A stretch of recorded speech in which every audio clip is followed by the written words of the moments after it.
Hello students, जो topic आज हम दीक्षाला इंस्टीट्यूट में शुरू करने वाले हैं वो है हमारा एनिमल किंगडम से फाइलम एस्केहेलमिंथीज। टॉपिक हम जो कवर कर रहे थे वो था हमारा एनिमल किंगडम।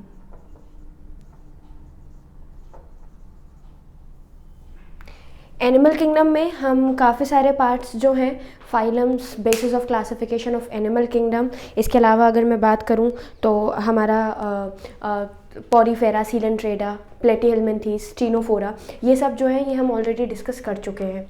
मैं आज से जो टॉपिक शुरू कर रही हूँ या आज जो हमें डिस्कस करना है वो है हमारा सबसे पहला टॉपिक, दैट इज़ एस्केहेलमिंथीज। क्योंकि हम ऑलरेडी बहुत सारी क्लासेस एनिमल किंगडम में ले चुके हैं तो हमें पता है कि फर्दर कैसे कैसे क्लासेस में हमें क्लासेस में बोल रही हूँ, फाइलम्स में हमें किस तरीके से प्रोसीड करना है। और यहाँ जितना भी हम आगे बढ़ते जा रहे हैं ये एक डेवलपमेंटल कैरेक्टराइजेशन को भी इंडिकेट करता है, शो करता है। जैसे मैंने आप लोगों को पहले भी बहुत डिटेल में एक्सप्लेन कर दिया है ऑलरेडी कि जितना भी आप हम क्या बात करें, आप जितना भी क्लासिफिकेशन कर रहे हैं वो पूरा का पूरा क्लासिफिकेशन किसके बेसिस पे है? वो पूरा क्लासिफिकेशन है on the basis of the evolutionary trend. मतलब क्या है इसका? फिर से मैं एक्सप्लेन करूँगी, मैं ऑलरेडी कई बार बता चुकी हूँ। इसका मतलब ये है कि जितने भी लिविंग ऑर्गेनिजम्स हमारे पास प्रेजेंट हैं ये सारे के सारे living organisms as it is इस वर्ल्ड में नहीं बने हैं, बल्कि हर एक हायर ऑर्गेनिज्म जो हमें आज की डेट में हमारे सामने दिख रहा है, ये higher organism for sure 100 and basically बोल सकते हैं 100% हमारा कहाँ से डिराइव हुआ है? एक प्रीवियस मेंबर से डिराइव किया गया है। तो अब हम जब भी बात करते हैं हमारे एनिमल किंगडम की, तो ये जो हमारा एनिमल किंगडम है, इस एनिमल किंगडम में जितने मेंबर्स हम पढ़ रहे हैं, क्योंकि आपने नोट किया होगा कि पूरी की पूरी बायोलॉजिकल क्लासिफिकेशन में सबसे ज़्यादा डिटेल में सबसे ज़्यादा क्लासेस हमारी एनिमल किंगडम की ही लगी है। इसका रीज़न क्या है? इसका रीज़न यही है कि भाई क्योंकि कॉम्प्लेक्सिटी, सिंप्लिसिटी, इसके साथ साथ advance member, less advance member, हर तरीके का मेंबर हमें इस एनिमल किंगडम में देखने को मिला है। और इन कैरेक्टर्स को जानना, इन कैरेक्टर्स को समझना, पढ़ना और इस पूरे के पूरे वर्ल्ड में ये कहाँ कहाँ पर फैले हुए हैं, किस किस जगह पर प्रेजेंट हैं, कैसे सरवाइव करते हैं, ये सब एक बहुत ही ज़्यादा इंटरेस्टिंग पॉइंट है हमारे लिए। अब जैसे मैंने आप लोगों को पहले भी बोला था कि भाई लर्निंग नहीं करनी है, रटना नहीं है। हम कंफ्यूज हो जाते हैं, हम घबरा जाते हैं कि भाई इतना बड़ा एनिमल किंगडम है, इतनी सारी फाइलम्स हैं, कैसे याद करेंगे, कैसे पढ़ेंगे, याद कैसे रह पाएंगी? तो उसका एक छोटा सा सल्यूशन था हमारे पास कि जितना हो सके उसको उतना बार बार हम रीड करें, जितना पढ़ सकते हैं उतना एक ही चीज़ को रिपीट करें। रिपीट करने से जब बार बार पढ़ेंगे, रिपीट करेंगे, तो ये सारी की सारी चीज़ें हमारी मेमोरी में परमानेंट सेव हो जाएंगी। ओके, सो देखेंगे। सबसे पहले मैंने बात करी आप लोगों से पॉरीफेरा की। पोर बियरिंग ऑर्गेनिजम्स थे, simple cellular level of organization था, कोई जर्म लेयर प्रेजेंट नहीं थी, बहुत ही सिंपलेस्ट काइंड ऑफ ऑर्गेनिजम्स थे। फिर हम आगे बढ़े थे सीलेंट्रेटा पर। तो पॉरीफेरा से थोड़ा सा एडवांस कैरेक्टर शो कर रहे थे, लाइक हम बात करें तो डिप्लोब्लास्टिक ऑर्गेनिजम्स हो गए, टिश्यू लेवल ऑफ ऑर्गेनाइजेशन आ गया, कई सारे पार्ट्स हमने वहाँ पर पढ़े। अब नेक्स्ट अगर मैं बात करूं तो हमने पढ़ा टीनोफोरा पहले हम सीलेंट्रेट्स के साथ ही पढ़ लेते थे, पर अब हमने इसमें चेंज कर दिया है। ओके, फिर हम आगे बढ़े तो आगे बढ़ने पर हमने क्या देखा? आगे बढ़ने पे हमने देखा हमारा प्लेटीहेलमिंथीज। मैं यहाँ पे प्लेटीहेलमिंथीज पे फोकस अब दोबारा कर रही हूँ। क्यों कर रही हूँ? इसका एक छोटा सा रीज़न है कि आप जब भी सीलेंट्रेट से टीनोफोरा से आगे बढ़ते हैं तो उसके बाद की जो पूरी तीनों फाइलम्स हैं ये वर्म्स कहलाते हैं। क्या कहलाते हैं? वर्म्स कहलाते हैं। ओके, और ये जो वर्म है, ये जो आपके वही जो कैटेगरी मैं बोल रही हूँ वर्म्स वाली, ये जो वर्म्स वाली कैटेगरी है ये बेसिकली आपके लॉन्ग वही ऑर्गेनिजम्स होते हैं। अब इन वर्म्स की कैटेगरी को भी हमने कितने पार्ट्स में डिवाइड कर दिया है? 3 पार्ट्स में डिवाइड कर दिया है। जैसे सबसे पहले हम पढ़ चुके, सबसे पहला क्या था हमारा? सबसे पहला था हमारा प्लेटीहेलमिंथीज। ऐसे मेंबर्स, या फिर मैं बहुत ही सिंपल लैंग्वेज में बोलूँ, एक ऐसा ऑर्गेनिज्म जो कि डॉर्सो वेंट्रली फ्लैटेंड है। मतलब क्या था इसका?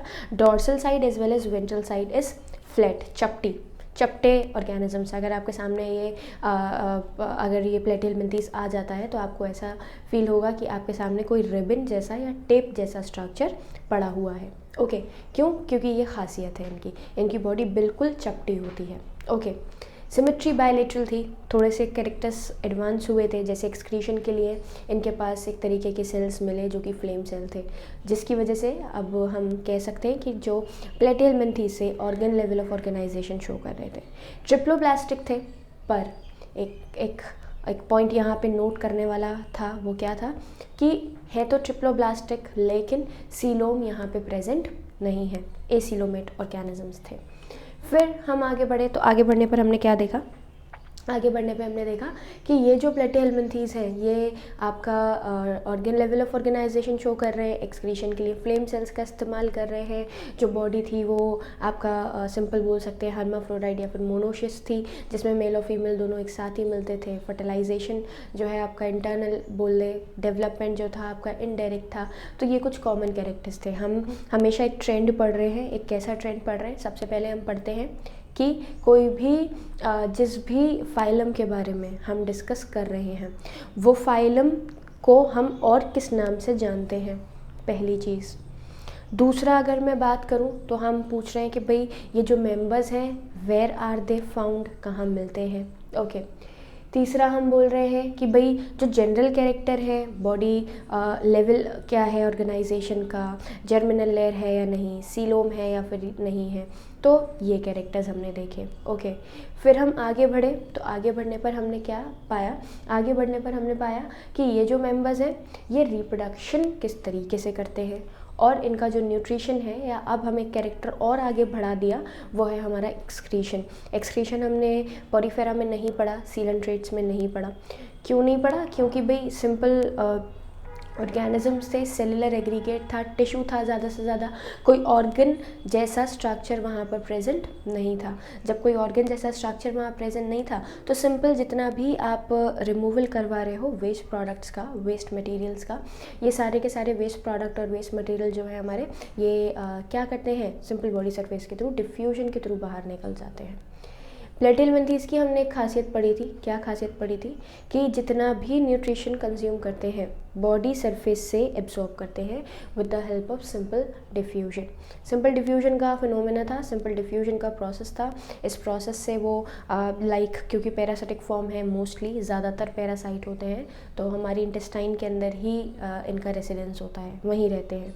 हमारी इंटेस्टाइन, एनिमल्स की इंटेस्टाइन ज़्यादातर पैरासिटिक जो हैं, तो हमारे बॉडी से न्यूट्रिशन को लेने के लिए they simply what they do, they diffuse the nutrition और the food component with the process of simple diffusion. Okay, diffusion के थ्रू न्यूट्रिशन ले लेते हैं। एक्सक्रीशन भी कुछ ऐसे ही हो जाता है फ्लेम सेल्स के थ्रू। फ्लेम सेल्स जो थे उसमें रेगुलेशन भी मेंटेन करते थे। एक्सक्रीशन क्या होता है, उसमें रेगुलेशन क्या होता है, ये सारी की सारी चीज़ें जो हैं वो हम बहुत डिटेल में फिजियोलॉजी में पढ़ चुके हैं। तो अब जब भी बात की जा रही है आपसे न्यूट्रिशन को लेने की, तो ये जो न्यूट्रिशन लिया जाता है, ये न्यूट्रिशन किसकी हेल्प से लिया जाता है? ये न्यूट्रिशन हमारा बॉडी सरफेस के थ्रू, सिंपल डिफ्यूजन के थ्रू हम लेते हैं। ओके, सो नाउ अब हम आगे बढ़ते हैं। प्लेटिहेलमिन्थीस से एक वर्म की कैटेगरी, फ्लैट वर्म्स की category we have completed. Now come to the next point, next phylum, phylum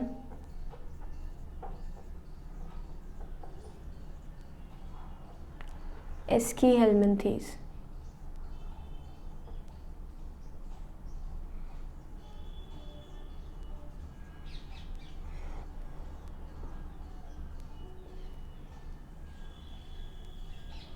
एस्कीहेलमिन्थीस बहुत ही सिंपल बोले तो अगर टीनोफोरा को हटा दिया जाए तो फोर्थ है, नहीं तो फिफ्थ मेंबर है। ओके, एस्कीहेलमिन्थीस का सबसे पहले जो पॉइंट मुझे यहाँ मेंशन करना है वो है भाई आप इसको और किस नाम से जानते हो। कहीं कहीं पे आप फाइलम एस्कीहेलमिन्थीस देखोगे, कहीं कहीं पे आप फाइलम नेमेटीहेलमिन्थीस देखोगे। लेकिन अगर मैं कॉमन नेम की बात करूँ कि कॉमनली ये किस नाम से जाने जाते हैं, तो commonly known by the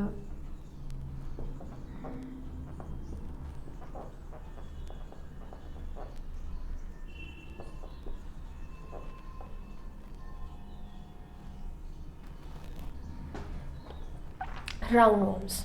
round warm के नाम से बहुत ज़्यादा जाने जाते हैं। कैसे राउंड वॉर्म के नाम से जाने जाते हैं भाई? क्योंकि इससे पहले वाली कैटेगरी जो हमने पढ़ी वो कौन सी कैटेगरी थी? वो थी हमारी, सिंपल अगर मैं बोलूँ तो सिंपल जो हमने कैटेगरी पढ़ी वो हमारी क्या थी?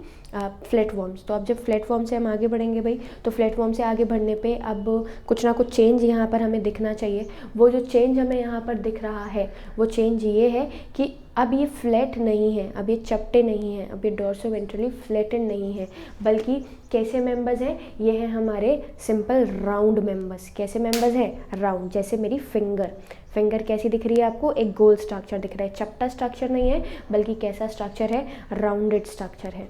यही राउंडेड स्ट्रक्चर क्या कहलाते हैं? आपके राउंड वॉर्म्स कहलाते हैं। समझ में आया? अब जैसे मैंने अभी भी बोला, या तो हम इसको एस्की हेलमिंथीस, कहीं कहीं कोई बुक्स या फिर कई जगहों पे एस्की हेलमिंथीस मेंशन किया जाता है, या फिर इसको मेंशन किया जाता है निमेटी हेलमिंथीस।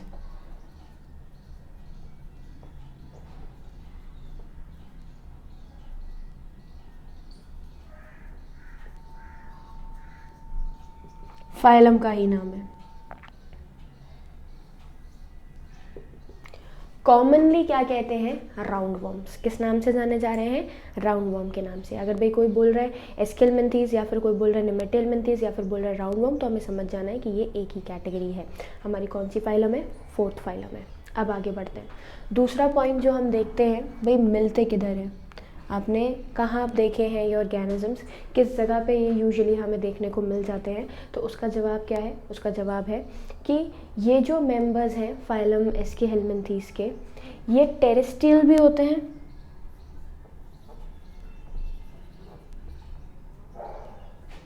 ये एक्वेटिक भी होते हैं, ये फ्री लिविंग भी होते हैं, और ये पैरासिटिक भी होते हैं। क्या मतलब है भाई इसका? ऐसे मेंबर्स जो कि बहुत सारी जगहों पर पाए जाते हैं, कई सारी जगहों पे मिल जाते हैं। आप अगर कहो कि भाई एनालिड्स आपको सिंपल ज़मीन पे मिल जाएं, सिंपल टेरेस्ट्रियल अडेप्टेशन क्या ये शो करते हैं? तो हाँ, बिल्कुल शो करते हैं, जिसकी वजह से क्या कहलाते हैं? टेरेस्ट्रियल ऑर्गेनिजम्स कहलाते हैं। ओके, दूसरी बात मैंने करी एक्वेटिक, पानी में भी मिल जाते हैं। ओके, थर्ड है फ्री लिविंग, मतलब इनको अपनी लाइफ को सरवाइव करने के लिए किसी दूसरे होस्ट की ज़रूरत नहीं पड़ती, अपना लाइफ खुद से बिता देते हैं। लाइक हमने अपने जब फ्लैटवॉर्म्स की बात करी थी तो वो पैरासिटिक इन नेचर थे। कैसे थे? पैरासिटिक, मतलब they depends on any other organism. अगर उससे अलग कर दिया जाए, अगर उससे सेपरेट कर दिया जाए तो they will die. But if we talk about the Aschelminthes, they are free living also, मतलब मतलब बेसिकली अपनी लाइफ को सस्टेन करने के लिए, अपनी लाइफ को सर्वाइव करने के लिए they do not require any kind of any kind of other organism. किसी भी तरीके के अदर ऑर्गेनिज्म की ज़रूरत इन्हें नहीं है। बट ओनली सम कैटेगरीज, सिर्फ कुछ कैटेगरीज ही हैं। ओके, क्योंकि कुछ मेंबर्स ऐसे भी हैं जो कि पैरासिटिक बोले जाते हैं। कुछ मेंबर्स कैसे हैं? कुछ मेंबर्स ऐसे भी हैं जो कि पैरासिटिक बोले जाते हैं। What do you mean bye parasitic nature? तो भाई मुझे समझाने की शायद ज़रूरत नहीं है। ये वो कैरेक्टरिस्टिक फीचर है जिसमें जो ऑर्गेनिज्म है, ये ऑर्गेनिज्म आपका क्या करता है? ये ऑर्गेनिज्म किसी दूसरे लिविंग ऑर्गेनिज्म के अंदर रहकर उससे अपने न्यूट्रिशन को डिराइव करता है, सबसे पहली चीज़। और न्यूट्रिशन को डिराइव करने के साथ साथ क्या करेगा? उसको हार्म करेगा। यही हमारी क्या कहलाती है? पैरासिटिक नेचर कहलाता है। The organism which derive their food from the living organism by harming them are called parasites. क्या कहलाते हैं? हमारे पैरासाइट्स कहलाते हैं।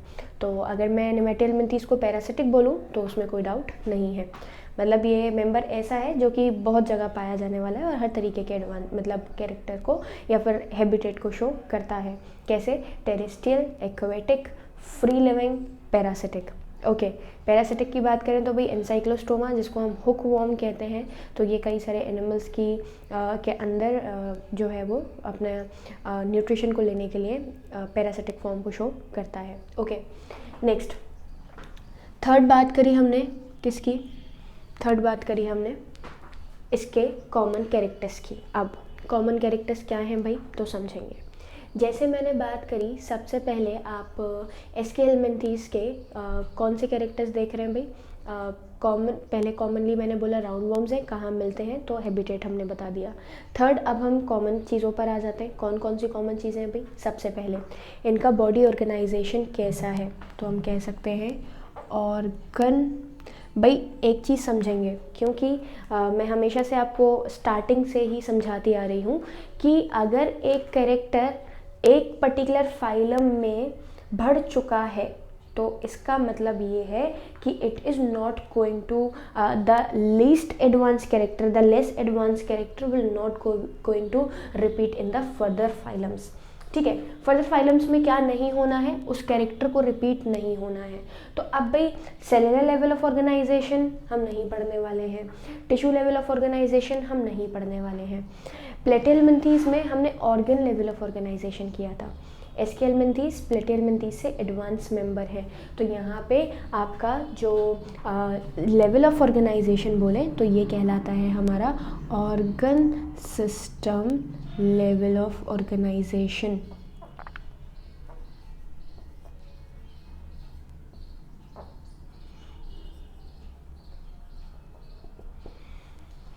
Organ system level of organization means what? Means आपका वो सिस्टम जिसमें हम क्या कर रहे हैं, ऑर्गन, मतलब एक ऑर्गन नहीं है बल्कि कई सारे ऑर्गन जो है वो डिफरेंट फंक्शंस को परफॉर्म करने का काम करते हैं। क्लियर? अब देखिए, organ system level of organization है। दूसरी चीज़ आ जाती है सिमेट्री। फिर से शायद मुझे टर्म समझाने की ज़रूरत बिल्कुल भी नहीं है। क्या बोलूँगी मैं? क्योंकि हम प्लेटिहेल्मिन्थीज में आगे आए तो हमने कौन सी सिमेट्री शो करी? Bilateral symmetry. हमने सिर्फ 3 ही तरीके की सिमेट्रीज पढ़ी हैं, एसिमेट्री, दूसरी हमने पढ़ी है radial symmetry, and third we have read about the bilateral symmetry. तो bilateral symmetry is that symmetry basically in which the organism can split into the 2 equal halves by the single radial plane only. सिर्फ एक ही inclined plane से, एक ही radial plane से divide करने पे 2 equal halves मिलते हैं, then it will be said as the bilateral symmetry. Bilateral symmetry living organism का एक advanced character है। जैसे organ system level of organization एक एडवांस कैरेक्टर है, सिमिलरली हमारा बायलेटरल सिमेट्री भी एक एडवांस कैरेक्टर है। तो एस्केलमेंथीज जब बायलेटरल सिमेट्री प्लेटिहेल्मिन्थीज शो कर चुके हैं तो एस्केलमेंथीज भी कैसी सिमेट्री शो करेंगे? बायलेटरल सिमेट्री शो करेंगे।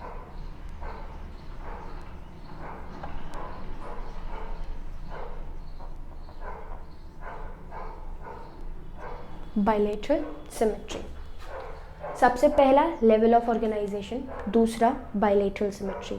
थर्ड हम बोलेंगे जब organ system level of organization है तो भाई जर्मिनल लेयर की प्रेजेंस भी होगी। प्लेटिहेल्मिन्थीज आपके कैसे मेंबर्स थे? प्लेटिहेल्मिन्थीज थे ट्रिप्लोब्लास्टिक। कैरेक्टर ऑब्वियसली नीचे नहीं जाएगा, ये मेंबर भी कैसे होंगे हमारे? ट्रिप्लोब्लास्टिक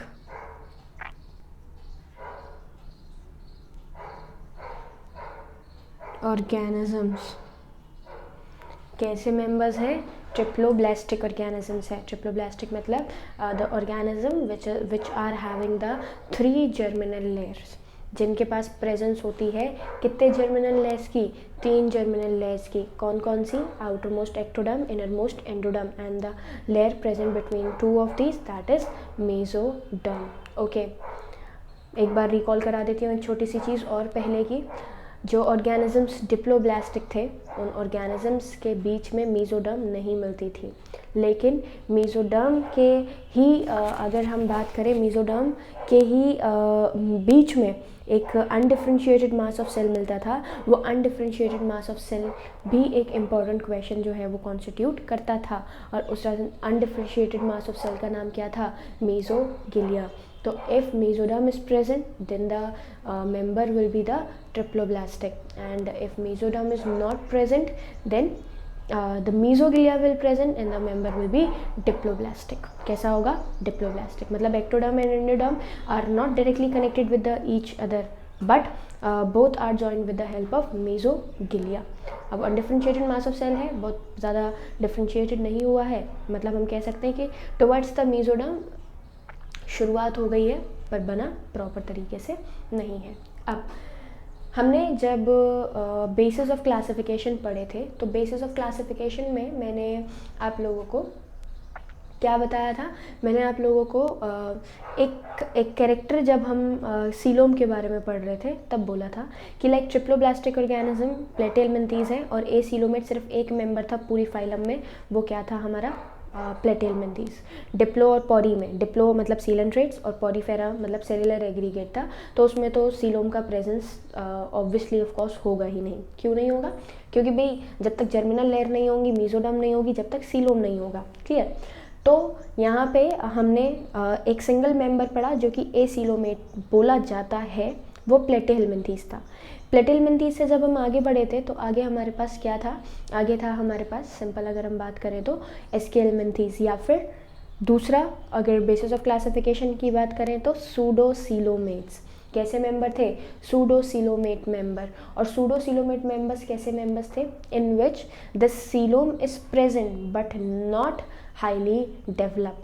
पैचेस की फॉर्म में मीजोडर्म प्रेजेंट थी, सीलोम कंटिन्यूस नहीं था। जब सीलोम कंटिन्यूस नहीं था और तो आपके पास पूरे के पूरे फाइलम में एक सिंगल मेंबर ऐसे मिले जो कि सूडोसीलोमेट थे और उसका नाम हमने क्या दिया था? उसका नाम हमने दिया था एस्कीहेलमिन्थीज। तो 6 पॉइंट आपका क्या है? 6 पॉइंट है आपका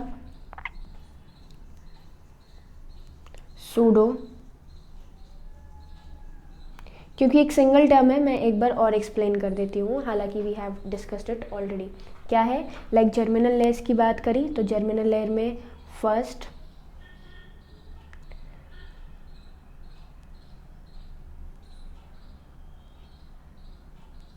ये मान लीजिए थर्ड है और ये है हमारी फर्स्ट।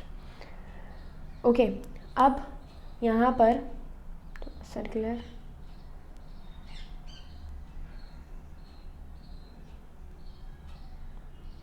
Ectoderm, endoderm, mesoderm.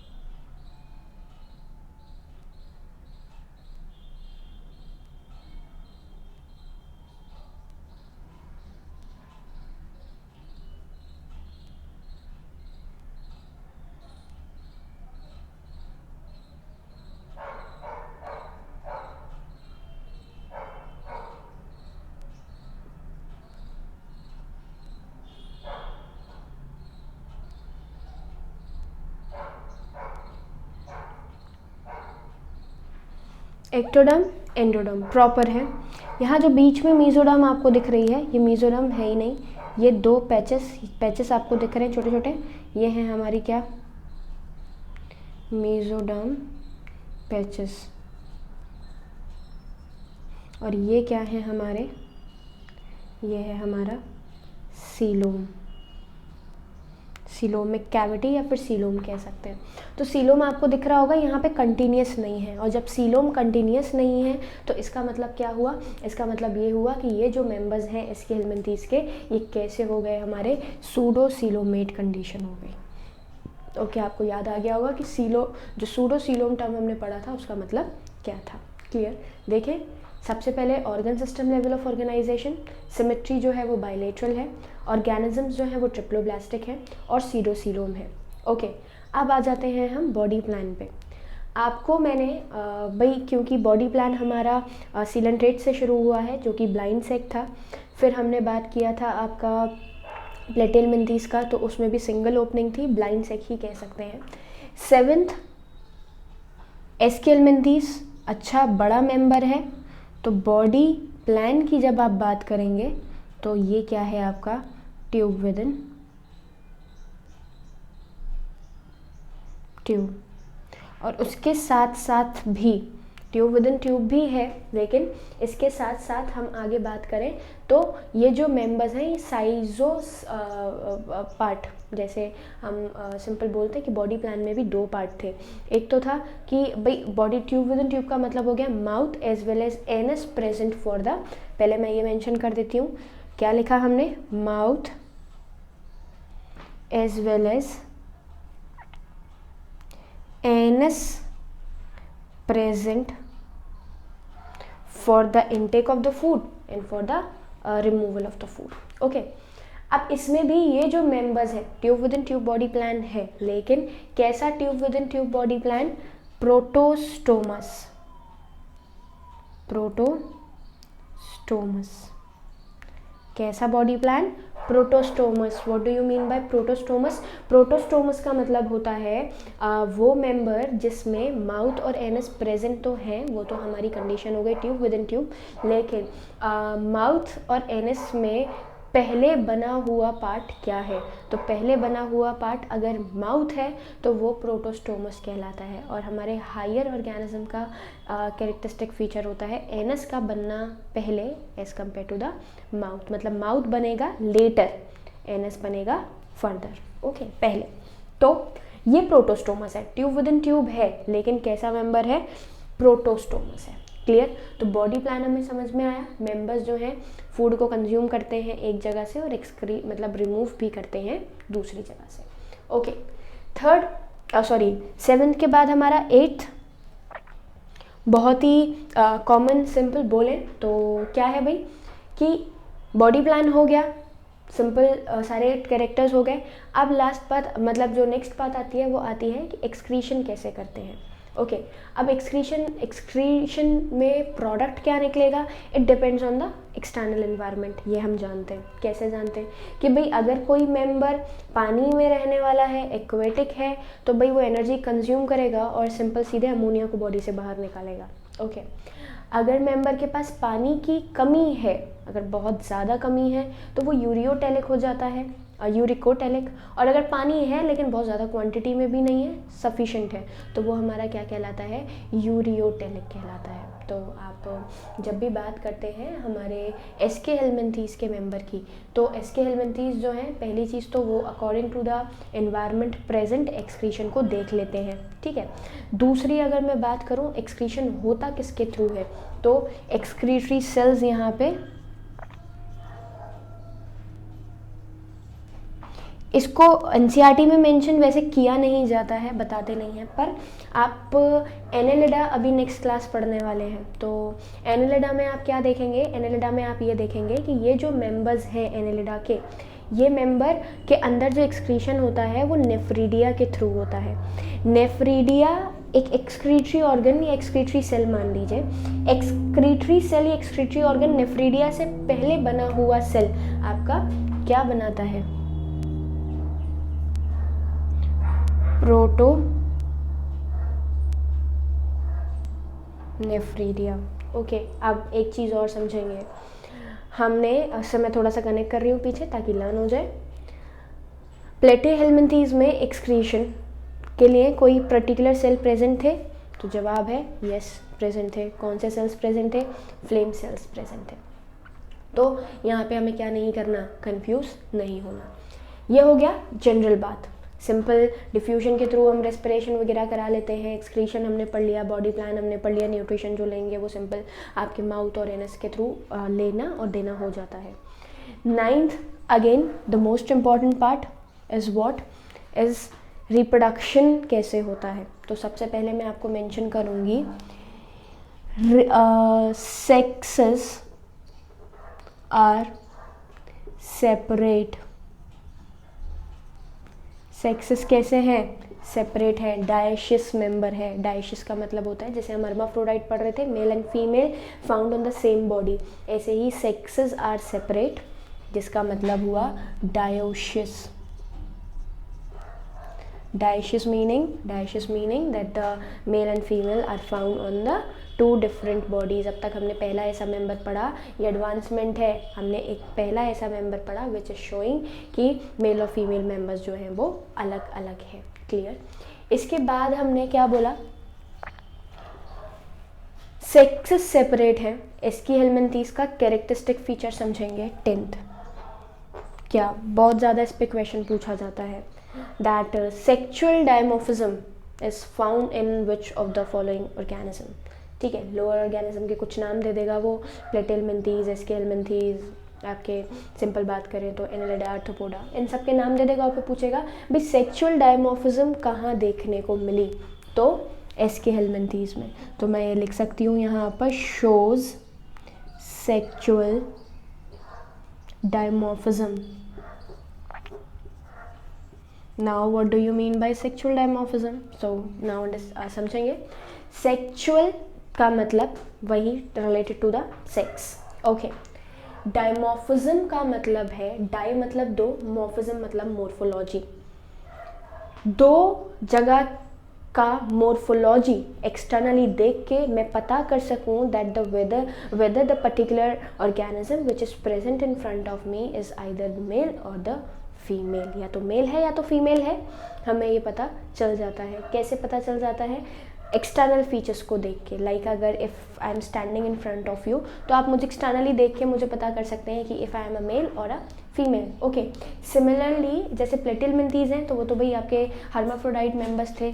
कुछ मेंबर्स ऐसे होते हैं जो एक्सटर्नली देख के आप डिस्टिंग्विश नहीं कर सकते कि भाई मेल है या फिर फीमेल है, लेकिन इनके मेल को और फीमेल को आपस में एक दूसरे से डिस्टिंग्विश कर सकते हो। भाई आप डिस्टिंग्विश कर सकते हो तो कैरेक्टरिस्टिक फीचर क्या है?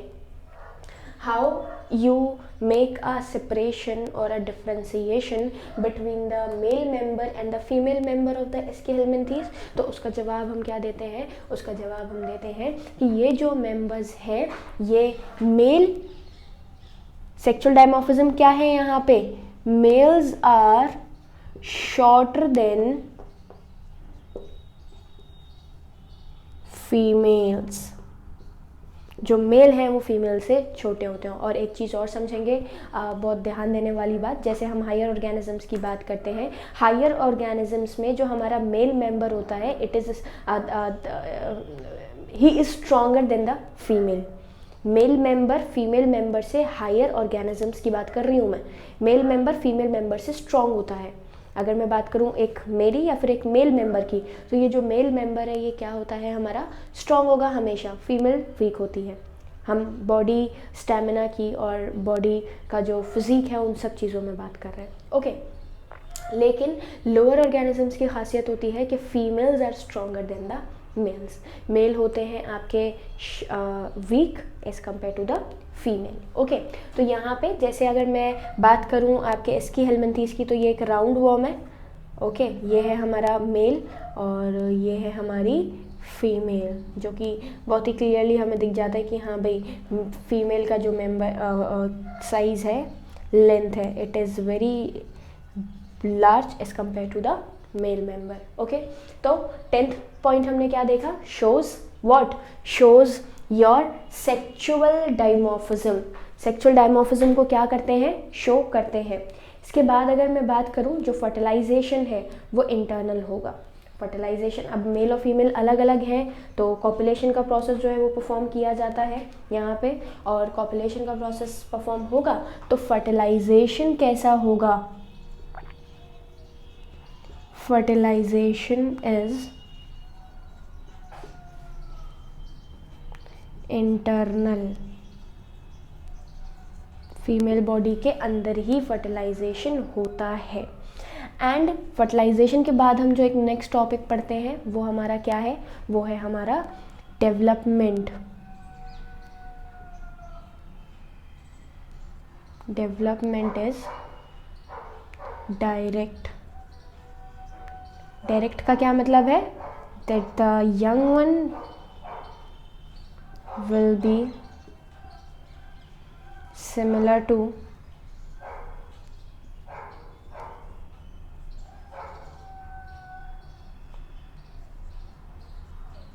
adult one। जो यंग वन है वो सेम दिखेगा किसके जैसा? अडल्ट्स के जैसा, बड़ों के जैसा। तो ये हमारे क्या है? कुछ कॉमन कैरेक्टर्स हैं किसके? एस्कीहेलमिन्थीज के, जिसमें मैंने आपको बताया ज़्यादातर राउंड वर्म्स कहे जाते हैं। Terrestrial aquatic free living, organ system level of organization है, बायलेटरल सिमेट्री है, ट्रिप्लोब्लास्टिक ऑर्गेनिजम्स है, सूडोसीलोमेट्स है। ओके, कैरेक्टर बढ़ गया यहाँ पे।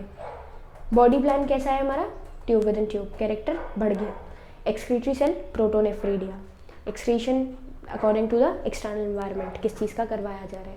सेक्सेस सेपरेट होते हैं, सबसे पहला एडवांस कैरेक्टर बढ़ा, क्योंकि इससे पहले कहीं भी सेक्सेस हमने सेपरेट नहीं देखे। सेक्सुअल डायमॉर्फिज्म प्रेजेंट है, males are shorter than females, ये मैंने यहाँ पर आपको शो किया। फर्टिलाइजेशन है इंटरनल, डेवलपमेंट है आपका कैसा, डायरेक्ट मतलब जो मेल है वो फीमेल जैसा दिखेगा, और कहीं कहीं पे इनडायरेक्ट डेवलपमेंट भी शो करेगा। मतलब मैंने यहाँ पे ये मेंशन नहीं किया that they always show the direct development, indirect development भी शो कर देते हैं, बट मोस्टली जो मेजर हम बोलते हैं वो क्या है हमारा, यही पार्ट है। ओके, अब इम्पोर्टेंट क्या है इसके एग्जाम्पल्स।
नेक्स्ट इम्पॉर्टेंट पार्ट जो हमें यहाँ पे समझना है वो है भाई, आप जानते हैं इसके एग्जाम्पल्स में हमारा एस्केरिस है जो कि राउंड वर्म कहा जाता है, विचेरिया है जिसको हम फ्लेरियल वर्म कहते हैं, या फिर एनसाइक्लोस्टोमा, हुक वर्म, कई सारे नाम हैं।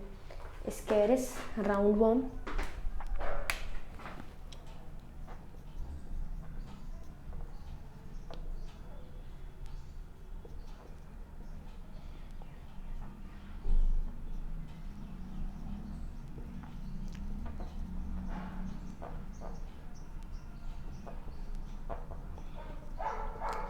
बहुत इंपॉर्टेंट मेंबर है स्केरिस।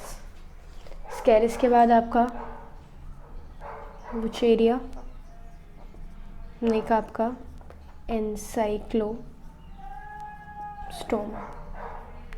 कुछ कॉमन है ये जो बहुत ज़्यादा पूछ लिए जाते हैं, बाकी नाम तो बहुत ज़्यादा हैं, जब आप क्वेश्चंस करेंगे तो वो आपको इजीली मिल जाएंगे। वुचेरिया को हम फिलेरियल वर्म भी कहते हैं, ये बहुत ज़्यादा ह्यूमंस में ही पैरासिटिक फॉर्म है, और एनसाइक्लोस्टोमा को हम हुक वर्म भी कहते हैं, हुक वर्म। सो क्वेश्चन पूछा जाएगा हुक वर्म, फ्लेरियल वर्म और राउंड वर्म, सिंपल। नेम तो नहीं पूछता, नेम नहीं पूछेगा, कॉमन नेम डायरेक्ट जवाब देके और फिर क्वेश्चन का जवाब मांगेगा। तो एसके हेलमिंथीज में ये कुछ कॉमन कैरेक्टर्स हुए जिसका नाम हमें याद रखना बहुत इंपॉर्टेंट है। या तो हम एसके हेलमिंथीज कहते हैं या फिर राउंड वर्म कहते हैं। एग्जाम्पल्स हैं, एग्जाम्पल्स एक बहुत ही इंपॉर्टेंट पार्ट कवर करता है, क्योंकि सबसे ज़्यादा क्वेश्चन जो पूछा जाता है वो एग्जाम्पल पे ही पूछा जाता है कि भाई वो एक पर्टिकुलर एग्जाम्पल का नाम आपको दे देगा, और उस एग्जाम्पल का नाम देने के बाद फिर वो आपसे पूछेगा कि भाई इसका कैरेक्टर बताइए क्या है, कि ये सूडोसीलोमेट है या फिर ये एसीलोमेट है। तो सबसे पहले आपको पता होना चाहिए कि जब आप बात करते हैं हमारे किसकी, जिस मेंबर की, तो वो मेंबर किस फाइलम को बिलोंग करता है। जब तक आपको मेंबर नहीं पता होगा कि किस फाइलम को बिलोंग करने वाला मेंबर है, तब तक आप क्या नहीं कर पाएंगे, जब तक आप डिस्टिंग्विश नहीं कर पाएंगे या आइडेंटिफाई नहीं कर पाएंगे किसको, हमारे सिंपल मेंबर को, मेंबर के कैरेक्टर को। तो ये इंपॉर्टेंट पार्ट रहा हमारा किसका, एसके हेलमिंथीज का, एनिमल किंगडम से एसके हेलमिंथीज एंड नेमेटोहेलमिंथीज। नेक्स्ट जो हमें स्टार्ट करना है वो है हमारा एनेलिडा, जो कि लास्ट थर्ड वर्म की कैटेगरी है।